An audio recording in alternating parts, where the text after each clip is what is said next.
Hello friends, तो आज मैं आपके लिए बेसन से बनने वाली बिल्कुल अलग रेसिपी लेके आया हूँ। आज हम ऐसी बेसन की सब्जी बनाएंगे ना, बहुत ही ज़्यादा टेस्टी बनेगी और इसे आप कम तेल से भी बना सकते हैं। तो चलिए रेसिपी शुरू करते हैं। सबसे पहले 1 कप आपको यहाँ पे बेसन चाहिए होगा। बारीक वाले बेसन का आपने यहाँ पे यूज़ करना है, मोटा बेसन नहीं लेना है, ठीक है। बेसन को एक बाउल में डाल दीजिए। इसमें थोड़े से नमक मिर्च मसाले ऐड करने हैं, तो आधे से कम चम्मच आप इसमें नमक ऐड कीजिए।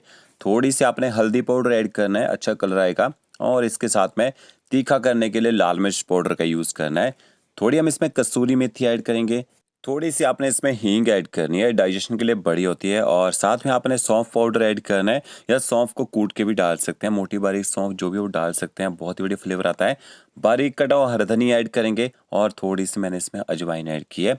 इसके बाद आपने सारे इंग्रेडिएंट्स को अच्छी तरह से यहाँ पे मिक्स कर लेना है, ये देखिए इस तरह से। और अब आपने इसमें ना थोड़ा सा यहाँ पे ऑयल ऐड करना है। यहाँ पे मैं सरसों के तेल का यूज़ कर रहा हूँ। आप सरसों के तेल की जगह ना कोई भी वेजिटेबल ऑयल या घी भी डाल सकते हैं, इससे ना बाइंडिंग अच्छी आती है। तो 2 बड़े चम्मच मैंने सरसों का तेल ऐड कर दिया है। साथ में थोड़ा सा बेकिंग पाउडर यूज़ करना है, इससे सॉफ्टनेस आएगी। और 1 चम्मच आप इसमें ना दही ऐड कर दीजिए। दही की जगह आप लस्सी हो तो लस्सी डाल सकते हैं। अच्छी तरह से आपने सारे इंग्रेडिएंट्स को यहाँ पे मिक्स कर लेना है। थोड़ा सा आप इसको ना मसल भी लीजिए। और इसके बाद आपने थोड़ा सा पानी स्प्रिंकल करना है, इसमें हल्का सा पानी स्प्रिंकल कीजिए। देखिए इस तरह से।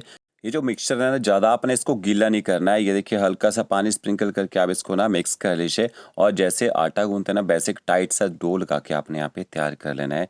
तो अच्छी तरह से देखिए मैंने बेसन को यहाँ पे मिक्स कर लिया। और इसके बाद आपने इसके ना साथ साथ में छोटे छोटे पेड़े बना लेने हैं, छोटी छोटी लोइयाँ बनानी है। ये देखिए ऐसा आपका मिक्सचर होना चाहिए। और इसमें आपकी ना जो सब्जी काफ़ी सारी क्वांटिटी में बनके तैयार भी हो जाती है। तो ये देखिए इस तरह से आपने इस साइज में इसकी छोटी छोटी ना लोइयाँ बना लेनी है। इनको थोड़ा सा इस तरह से गोल कर लीजिए। हल्का सा बाहर से ऑयल लगा देते हैं ताकि ये सूखे ना। और इसके बाद आप इनको 5 मिनट का रेस्ट दीजिए, तब तक मसाला तैयार कर लेते हैं। 1 प्याज, 2 टमाटर, थोड़ा अदरक लहसुन का आपने यूज़ करना है ग्रेवी बनाने के लिए। टमाटरों को रफली काट के ग्राइंडर जार में डाल दीजिए।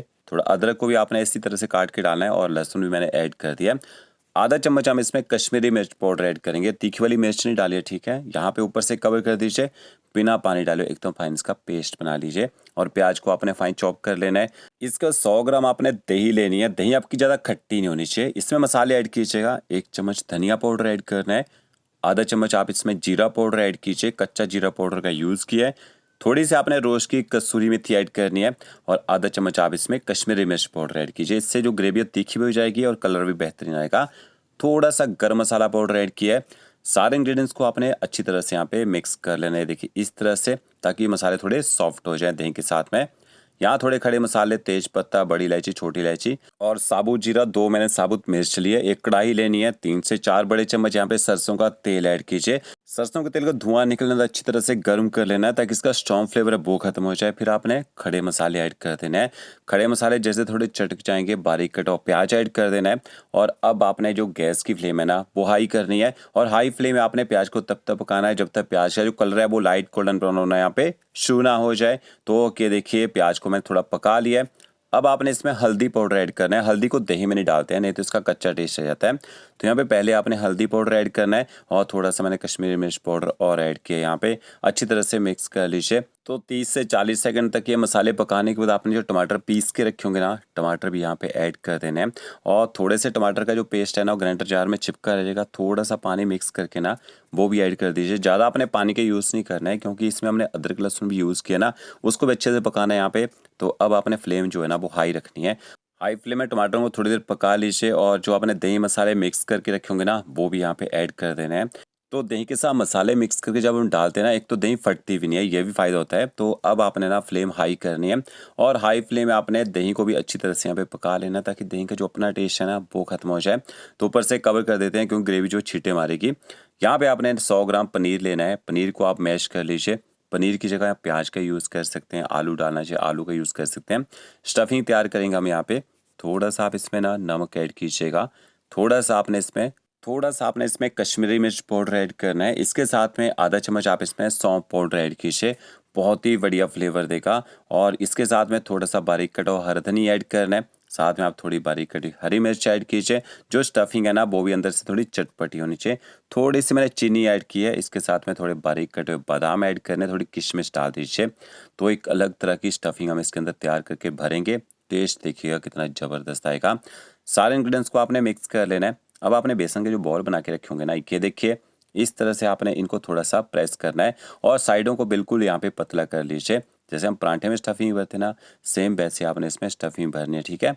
अब आपने इसके देखिए पनीर का जो मिक्सचर बना के रखा होगा ना, वो रखते हैं सेंटर में और बड़े आराम से आपने इस तरह से देखिए साइडों को घुमाना है और इसके ऊपर से ना इस तरह से बंद कर दीजिए। अगर आप इनको गोल बनाना चाहें गोल बना सकते हैं, और अगर आप इनको ना लंबा बनाना चाहें तो इस तरह से थोड़ा सा आपने इनको प्रेस करना है।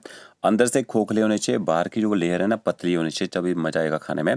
तो सारी स्टफिंग आपने इसी तरह से कर लेनी है और साइडों को मैंने देखिए थोड़ा सा ना पतला कर दिया था बाद में। अब आपने जो ग्रेवी है उसको चेक कर लेना है। ये देखिए ग्रेवी ने यहाँ पे पकने के बाद अच्छी तरह से यहाँ पे ऑयल छोड़ना शुरू कर दिया। तो इस ग्रेवी की ना अच्छे से भुनाई करनी है, क्योंकि हमने इसमें ना मसाले भी डाले हैं, अदरक लहसुन वगैरह भी यूज़ किया है। तो अब इसके बाद जब ग्रेवी पक जाएगी ना, फिर पानी ऐड करना है।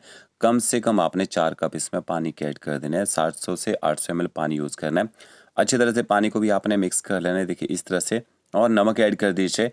तो अब आपने एक जाली लेनी है इस तरह की, या फिर कोई प्लेट ले लीजिए। अगर प्लेट हो तो बीच में सेंटर में कटोरी रख सकते हैं। जाली के ऊपर आपने देखिए इस तरह से जो यहाँ पे बेसन की स्टफिंग करके बना के रखे होंगे ना बॉल, वो इस तरह से रख देने हैं और ऊपर से कवर कर दीजिए। गैस की फ्लेम ना मीडियम टू लो रखनी है।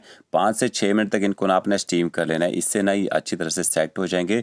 जब आप इनको ग्रेवी में डालेंगे फटेंगे भी नहीं, ठीक है। कि देखिए अच्छी तरह से हमारे बेसन के जो कोफ्ते यहाँ पे तैयार हो चुके हैं, और इनको आप डीप फ्राई करना चाहें तो डीप फ्राई भी कर सकते हैं, बट यहाँ पे ज़रूरत नहीं है, क्योंकि इनको अभी हम ग्रेवी में पकाएंगे ना, तो ग्रेवी में भी अच्छी तरह से पक जाते हैं। ग्रेवी को चेक कर लेते हैं, टेस्ट एकदम ज़बरदस्त है। इसके बाद आपने देखिए बेसन के कोफ्ते भी ऐड कर देने हैं और अच्छी तरह से मिक्स कर लीजिए। मिक्स करने के बाद आपने फ्लेम जो है ना एकदम लो कर देनी है, और एकदम लो फ्लेम में ना कम से कम 8 से 10 मिनट तक यहाँ पे इनको पकने देना है। 8 से 10 मिनट तक पकाएंगे, ग्रेवी का जो टेस्ट है वो भी अंदर तक जाएगा और जो ग्रेवी है ना एकदम ज़बरदस्त बनेगी खाने में। ये देखिए यहाँ पे 10 मिनट तक मैंने पका लिया और कितना ज़बरदस्त यहाँ पे कलर आया है, और ग्रेवी में अच्छी थिकनेस बह चुकी है, ग्रेवी ने ऑयल भी छोड़ दिया है। लास्ट में थोड़ा सा बारीक कटा हुआ हरा धनिया डालना है और रोटी के साथ या राइस के साथ आप इनको सर्व कर सकते हैं। तो फ्रेंड्स वीडियो अच्छा लगा होगा लाइक शेयर कमेंट जरूर कीजिए। Okay friends, thank you.